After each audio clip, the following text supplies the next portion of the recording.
7 News, your local election headquarters. A lot of voting precincts are changing in Spartanburg County. Our Alessandra Young explains why.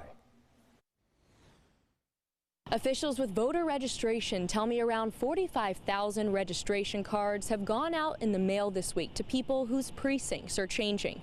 Larger ones are being broken up while smaller ones are being condensed together. Growth is a challenge in Spartanburg County. We've been growing rapidly.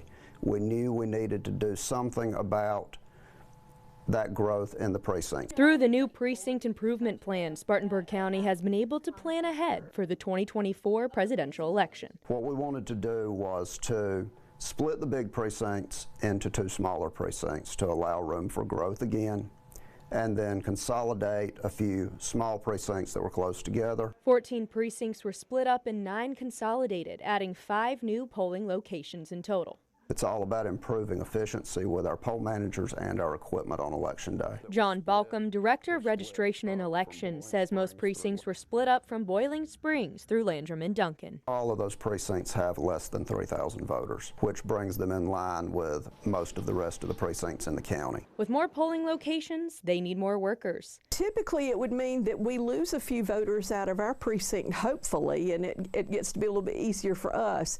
The difficulty comes in finding workers to handle those extra precincts. Ann Ring has been a poll worker since the 80s, and if they don't get enough volunteers, it's definitely stress because we don't have enough people to actually show up to just be the warm bodies that we need to make sure that people are in the correct line, to make sure they're the correct precinct. She's seen the growth of the county firsthand. There are more people voting, there are more people becoming interested in voting.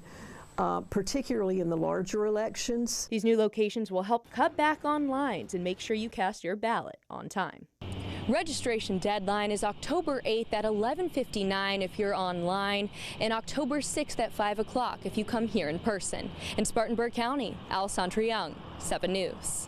You should, of course, double check to make sure on your registration that your address has been updated.